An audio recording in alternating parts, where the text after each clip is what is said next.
What is up, legends?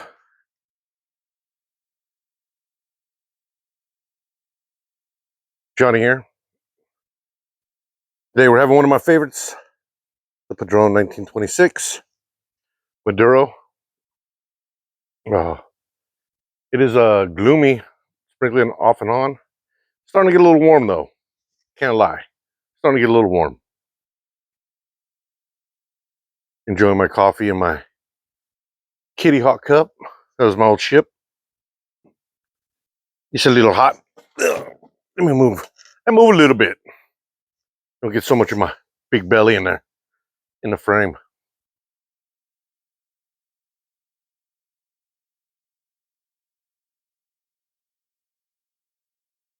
Maduro's delicious. If you haven't had a Padron, they're a little spendy, but they're completely worth it when you're just going to sit down, relax, and enjoy your cigar. And what am I doing? Ash time. So I'm going to be out here for a while after I'm done shooting this video, but absolutely delicious. The natural sweetness that comes through on this, these are probably 5 years in my humidor. I keep my coolador, I keep it set at like 65 degrees and then 65% humidity because, yeah, I'm working on aging them, everything inside the coolador, the electric one. Daily smokers, yard cigars, and stuff like that. I keep in a Tupperware, just a Tupperware, big Tupperware box. I'm sure you guys seen it in some of my earlier videos. Throw some Bovita packs in there, last forever. But yeah, they do. Tasty, tasty, tasty. Oh, I've never showed you guys, but my cutter, I use a Zycar. I do have my Colibri V-Cut, which is beat up to hell because it's a knock around, throw around, don't really care about it.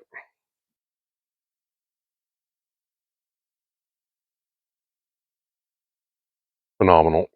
And it is a Vertigo Sputnik triple jet. It's a badass. What I love is this whole bottom piece right there.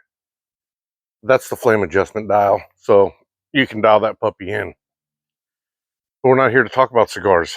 We're not here to talk about saving your ash to make pipe mud so you can do a later video showing Porch Piper Tom how to how I do my corn cobs.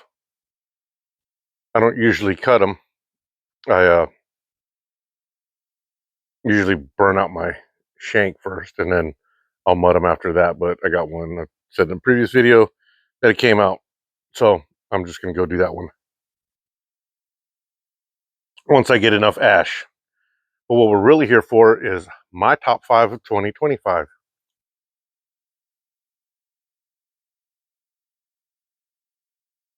With a couple months left, November, December, I am not going to have time to really get into tobacco to find out if it's one of my tops of the year. Because it's not going to get air, it's not going to sit long enough, it's not going to, blase, blase, blase, blah. All that hoopla. You like what you like, and you're going to like it. Some of them are great when you open them and then suck afterwards. Some aren't very good when you open them and they get better over time. And then some are great from open, over time, whatnot. So, yeah, let's get into my top 5. And I will give my 2 honorable mentions that were the toss up for the very, very last spot on the list. But number 1, Doobie Doobie Doo. GLP's Quiet Nights. If that's all I ever had to smoke for the rest of my life, I would not complain.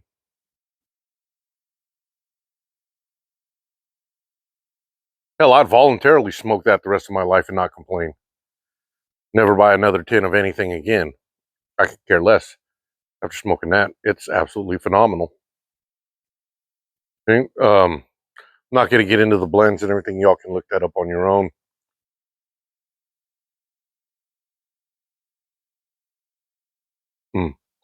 Beautiful. Number 2 should not come as a surprise to anybody who knows me. St. Bruno Flake. Absolutely delicious. Love the Lakeland essence that you get from it. It's one of my favorites. The Dark Fired Kentucky in it. Made it inch past this bad boy.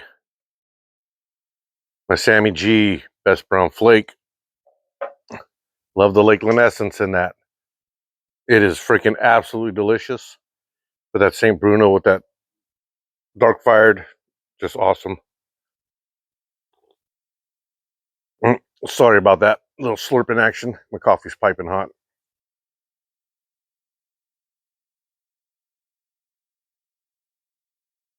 Man, it's like 70 something. It's going to be 70 something today. I think like 73, which means this is going to disappear. Oh, well, imagine that at 3:30. So no wonder I'm starting to feel warm out here.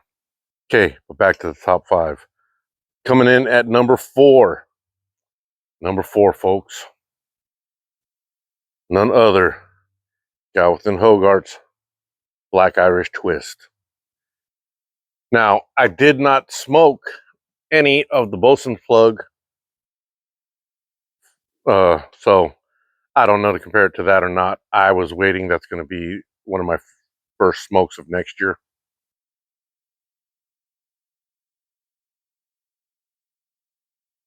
And yeah, Black Irish Twist, just barbecued meat deliciousness. Got freshly grilled steak. Thank you, Jesse, for talking about it so much. Thank you, me, for buying that. But absolutely phenomenal. Wouldn't complain about that one, but yep. Now, number 5, and the last 2 honorable mentions. It was a toss-up, dude. I switched this probably about every day for a week. Like, no, should I? No, should I? Even right now, I'm thinking about it. I'm like, should I change these around? But let's not. Let's just go with it. You can call it a tie for 5th place if you want to. 2 honorable mentions, interchangeable. Briar Fox. I was a haunted bookshop fan. I was a haunted bookshop bro.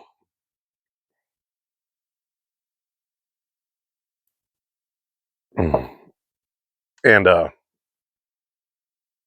dude, I smoked that and I was like, wow. And I burned through the first 10 in a week.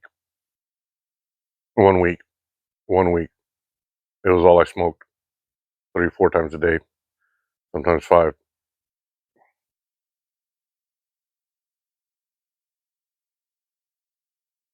It was just delicious. Haunted bookshop without the perique. Elevated sweetness. It's just a great burley. And I'm putting it in front of Burley Morning Pipe. I'm putting it ahead of my Cowboy Coffee, which is a phenomenal blend. If I was doing a top 10, Cowboy Coffee would be in there. 6th, maybe 7th place. But yeah.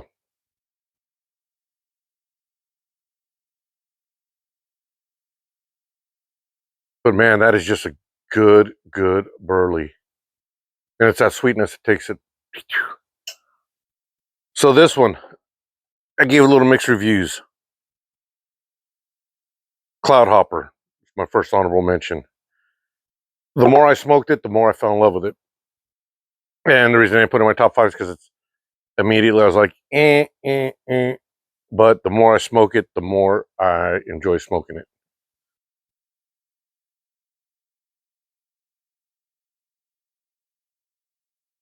And luckily, I got a tin of some seriously aged Cloud Hopper, which is the next tin I'm going to open and smoke of it. And this should come as no surprise. Nightcap. I wanted to throw that at number 5. And then I'm like, but I can't see it beating out Briar Fox. And the next day I was like, I can't see Briar Fox beating out Nightcap. And I was just coming down to the wire. And so today I just switched them and said, this is what I'm going with. Make my video. But Nightcap, you cannot go wrong. I mean, Quiet Nights, phenomenal. That sweetness in Quiet Nights just adds so much to it. But when I want just that punch in the face, Latakia, there is nothing that will replace this. My Quiet Nights, period.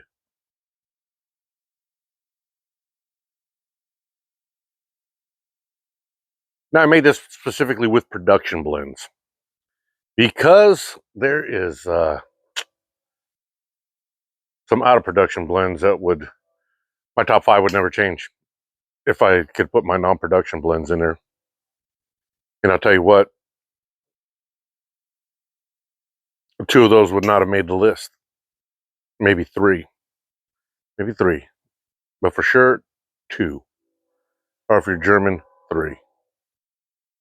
Okay?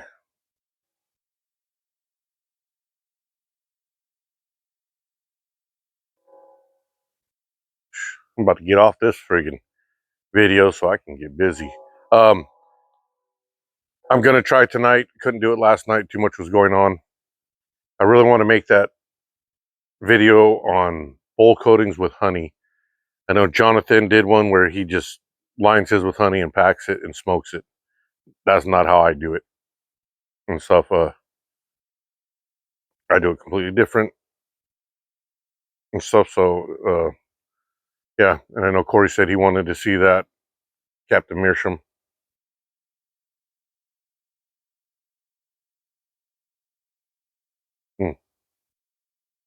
Don't smoke your cigars at 70% humidity. It's too wet, people. But so I'm going to make that video maybe tonight. If not, it's going to be my Sunday video. I have some Zippo gaskets I need to put on. I might do a quick little video just to show how to do it. I know it's not rocket science, but for those not mechanically inclined, you'll get it.